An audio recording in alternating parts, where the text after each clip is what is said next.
সূর্যর nerve damage করার জন্য যে ওষুধটা উর্মি দেয় সেটা আসলেই যে খারাপ সেটা প্রমাণ হয়ে যায়। দীপা জানতে পেরে যায় এই ওষুধটা খাওয়াচ্ছে সে ভালোর জন্য করছে না। অবিনাশের সামনে দীপা যখন কথাটা বলে, অবিনাশ বলে যে এই ওষুধটা কে খাওয়াচ্ছে, নিশ্চয়ই আপনার বোন ছাড়া অন্য কেউ নয়, কারণ ওই উর্মি দেবী তো এত জোরাজোরি করে সূর্যকে ওষুধ খাওয়ানোর জন্য। আপনি লক্ষ্য করেননি যতবারই আমাদের সাথে দেখা হয়েছে ততবারই ও জোরাজোরি করেছে ওষুধ খাওয়ার জন্য। তখন দীপা বলে উর্মি এত বড় ক্ষতি করতে পারে না, উর্মি হয়তো করেনি। তখন ওই অবিনাশ বলে না, ও ছাড়া কেউ নয়, হয়তো কোনো স্বার্থ আছে। দীপা বলে ডাক্তারবাবুর জীবন থেকে আমাকে মুছে ফেলার জন্য উর্মি এরকম নোংরা ষড়যন্ত্র খেলবে। দীপা অবিনাশকে বলে আমার তো সন্দেহ হয় ওই কুন্তলাকে, এই সব কিছুর পিছনে হয়তো কুন্তলা আছে। অবিনাশ বলে এটাও হতে পারে যে উর্মিকে সামনে রেখে উনি পিছন থেকে এই কাজগুলো করছেন যাতে উর্মির উপরে সব দোষ পড়ে। তখন দীপার সন্দেহ হয় উর্মির উপরে, তাই সূর্যের কেবিনে গিয়ে দীপা আগে থেকে বসে থাকে আর উর্মির অপেক্ষা করতে থাকে। ওদিকে সূর্যকে রাত্রে থেকে পাওয়া যাচ্ছে না সেটা থেকে চিন্তিত হয় সকলে। এদিকে উর্মি চিন্তা হয় দীপার কাছে যায়নি তো সূর্য, দীপার জন্যই এই সব কিছু হচ্ছে। উর্মি চিৎকার করে সকলের সামনে বলে ওই দীপা যখন থেকে এসেছে তখন থেকেই দাদাই অন্যরকম হয়ে গেছে। তখন জয় বলে অন্য সময় তো দাদা ওষুধ খাও বলে পাগল করে দাও, কিন্তু ওষুধ খাওয়ানোর পরে তাও তোমার সব দায়িত্ব কি শেষ হয়ে যায়? তখন উর্মি রেগে গিয়ে বলে আমি কি দাদাকে রাত্রেও পাহারা দেবো?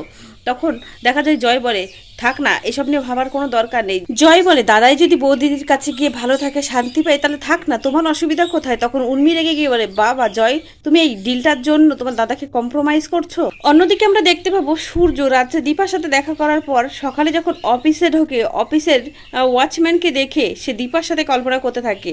ওয়াচম্যানকে দীপা ভেবেই তা ওয়াচম্যানের মুখে হাত দেয়। আর তখনই ওয়াচম্যান বলে স্যার আপনি এটা কি করছেন? তখন সূর্যের হুঁশ ফেরে। সূর্য ভাবে একই, আমি সব জায়গায় কেন দীপা ম্যামকে দেখতে পাচ্ছি। ওদিকে সূর্যর অফিসে একের পর এক কর্মচারী আসলে তাদের মধ্যে দীপাকে অনুভব করতে থাকে। এক কর্মচারী বলে স্যার আপনাকে দেখে আজকে অনেক হ্যাপি মনে হচ্ছে। সেই কর্মচারী সেখান থেকে চলে গেলে কিন্তু সেই মুহূর্তে দীপা সেখানে আসে। দীপাকে দেখে সূর্য বলতে থাকে আমি কিন্তু ম্যাম আপনাকে সব জায়গায় দেখতে পাচ্ছি, আপনি কি সত্যি এসেছেন? দীপা বলে ডক্টর সেনগুপ্ত আপনার কি হয়েছে? তখন সূর্য বিশ্বাসই করতে চায় না যে এখানে দীপাই আছে। সূর্য তার মনের কথাগুলো খুলে খুলে বলে যে আপনাকে দেখলে আমার মনে শান্তি হয়, আপনাকে দেখলে আমার ভালো লাগে, আপনি কি সত্যি এসেছেন? এটা বলে দীপাকে টাচ করে এবং দীপার হাতটা ধরলেই সূর্যর ঘোর কাটে। সূর্য বলে ম্যাম আপনি সত্যিই এসেছেন? দীপা সূর্যকে বলে আপনি ভুলে গেছেন আজ আমাদের মিটিং। তখন সূর্য বসতে বলে দীপাকে এবং নিজে কল্পনা করতে থাকে, কারণ সূর্য বেশ 2-3 দিন হয়ে গেছে ওষুধটা খায় না, তাই তার আবছা স্মৃতি মনে পড়তে থাকে। এমন সময় দেখা যায় উর্মি সূর্যকে ফোন করে জিজ্ঞাসা করে দাদা আপনি কোথায় আছেন? তখন সূর্য বলে আমি অফিসে আছি। এই কথা শুনে উর্মি তড়িঘড়ি করে ওষুধটা নিয়ে তাড়াতাড়ি বেরিয়ে আসে অফিসে। সূর্য বলে ম্যাম আমি একটু ওয়াশরুম হয়ে আসছি, এটা বলে সেখান থেকে চলে গেলে দীপা পিছন ঘুরে চেয়ার নিয়ে বসে থাকে। এমন সময় উর্মি সেখানে এসে বলে দাদা আপনি ওষুধ নেবেন না? তখন দীপা ঘুরে বলে হ্যাঁ বনু, ভুল ওষুধ নেবো যেটা খেয়ে সবাই মারা যায়? তখন দীপা বলে আসলে মারা যখন যেতেই হবে তাহলে একসাথে মরি, এটা বলেই উর্মিকে জোর করে ওষুধগুলো খাওয়ানোর চেষ্টা করে। তখন দীপা বলে উর্মি তোর এত গায়ের জ্বালা, তোর আমার উপরে এত রাগ যে তোর নিজের দিদির বরকে মেরে ফেলতে চাইছিস, নিজের বরের ক্ষতি করতে চাইছিস। তখন উর্মি রেগে গিয়ে বলে তুইও তো তোর মেয়ের বরকে খুন করেছিস। তখন দীপা সজোরে চড় মারতে থাকে উর্মির গালে। জোর করে ওষুধ খাওয়ালে আর উর্মির গায়ে হাত দিলে সেখানে সূর্য এসে সেটা দেখতে পায়। সূর্য দীপাকে বলে ম্যাম আপনি আমার পরিবারের লোকের গায়ে হাত দিতে পারেন না, আপনার ভুল হয়েছে। তখন উর্মি বলে দাদাই এই চেয়ারে যে উনি বসেছিলেন সেটা আমি জানি না, আমি আপনাকে ভেবে বকাবকি করতে থাকি, তাই উনি আমার গায়ে হাত তুললেন।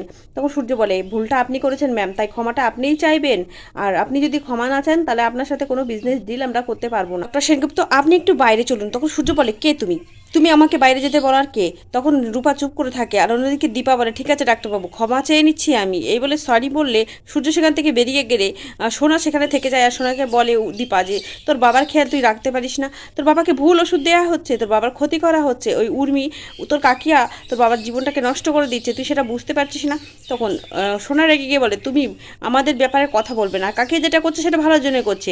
উর্মি বলে যে আমি স্বীকার করেছি রাগে পড়ে যে ওই ওষুধটা খারাপের জন্য, কিন্তু দেখ আমি তো ডক্টরের ওষুধটাই দিচ্ছি তোর বাবাকে, সেটাই তোর মা বিশ্বাস করছে না, তোর মা আমাকে শয়তান বলছে, আমাকে মারছে পর্যন্ত। সোনা দীপাকে বলে তুমি আমার বাবার কাছে আসার চেষ্টাও করবে না, আমি তোমাকে আমার বাবার কাছে ঘেঁষতেও দেবো না, আমি আমার বাবাকে নিয়ে এখান থেকে চলে যাবো। এটা বলে সোনা বলে বাবা তুমি বেরিয়ে আসো, এখনই তুমি আমার সাথে চলে যাবে, আর তুমি যদি না আসো তাহলে আমি রুডি যেখানে আছে সেখানে চলে যাবো। এটা বললে সূর্য সেখানে ছুটে আসার বলে সোনা মা এটা কি হচ্ছে? আর দীপাকে বলে দীপা ম্যাম আপনি যেটা করলেন ঠিক করলেন না, উর্মি আমার বোন হয়, আমার বোনের গায়ে এভাবে হাত দেবেন আমি ভাবতেও পারছি না। ওদিকে দেখা যায় উর্মি কলকাতায় ফিরে যাওয়ার আগে দীপার নামে বদনাম রটিয়ে যায়। মিডিয়ার সামনে এটা জানায় যে দীপার সাথে অবিনাশের বিজনেস পার্টনার শুধু নয়, ওনার সাথে স্লিপ পার্টনারও উনি। ওনার সাথে রাতের পর রাত কাটায় দীপা। এই অপমান দীপার নামে করে গেলে রূপা দীপাকে বলে, মা নিজেকে নির্দোষ প্রমাণ করো, আর তুমি যদি এটা না করতে পারো তাহলে আমি সবার সামনে এটা স্বীকার করে নেব সেদিনকে খুন আমিই করেছিলাম। ওদিকে সোনা উর্মি সূর্যকে নিয়ে ওরা কিন্তু কলকাতায় ফিরে যায়। তাই সূর্যকে বাঁচাতেই দীপা সেনগুপ্ত বাড়িতে আসলে প্রবীর সেনগুপ্ত বড় বৌমা না বলে দীপা বলে সম্বোধন করলে দীপা বলে, বাবা আপনি আমাকে দীপা বলে ডাকছেন, বড় বৌমা বলতে পারছেন না? তখন প্রবীর সেনগুপ্ত বলে, আর কত নিচে নামবে তুমি? তখন দেখা যায় দীপা মন্দিরে যায় আর কালীমাকে বলতে থাকে, আর কত পরীক্ষা তুমি আমার নেবে, আমি কি করে ডাক্তারবাবুকে সুস্থ